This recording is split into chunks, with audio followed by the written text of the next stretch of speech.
শ্বশুর ফাদার, হ্যাঁ আপনি কি বিয়ে করেছেন? মহাজালা। আরে বিয়া না গেলে তোরটা আসলো কই থেকে? কারে বিয়ে করেছেন? তোর শাউরি রে।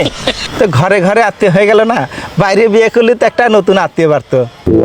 ওরে আল্লাহ রে, তুই চুপ কর চুপ কর। শ্বশুর ফাদার, হ্যাঁ এই যে এত বড় নদী, হ্যাঁ ওই যে দেখি বিল, হ্যাঁ। কি ডাকাটি ছিল? তোর বাপ কাটিছিল। এত মাটি ফেলেছিল কনে? আমি খাইছিলাম রে, আমি খাইছিলাম।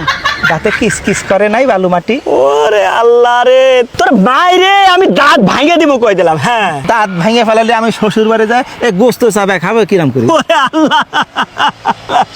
শ্বশুর ফাদার কি হাসতেছেন? না না না, আমি কাশতেছি। আমি ভাবছি হাসতেছেন। এই ভিতরে আমার কাছে আমার মেয়ে বিয়ে দিয়ে আমি ছাই খাইছি ছাই। ছাই খাতে গেলেন কিসের জন্য? আমার কলি তো 2 বস্তা চাল পাঠায় দিতাম। তোর মাইরেই ভালো করে দিলাম। হ্যাঁ খালি আমারই দোষ না, আপনার মেয়ের যে খালি আমার কাছে টাকা চায়। কয় টাকা চাই? কয় টাকা চায়? আজ 1000, কাল 2000, পরশু 10,000 টাকা চাতে চাতে আমাকে ফকির বানা ফেলা দিল। ওরে আমার মেয়ে এত টাকা দিয়ে করে কি? আমি কেমনে কব? আমি কি কোনোদিন টাকা দিছি নাকি?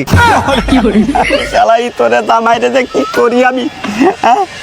এই রে তোর আল্লাহ, তুমি আমারে উঠায় নাও। দেশের শ্বশুর সমাজেরে বলি, মেয়েকে বিয়ে দেওয়ার আগে জামাইয়ের সাথে মেয়ের মানাই কিনা, জামাই বুকা কিনা, এই সব কিছু দেখে তারপরে তোমরা তোমাদের মেয়েরে বিয়ে দিও।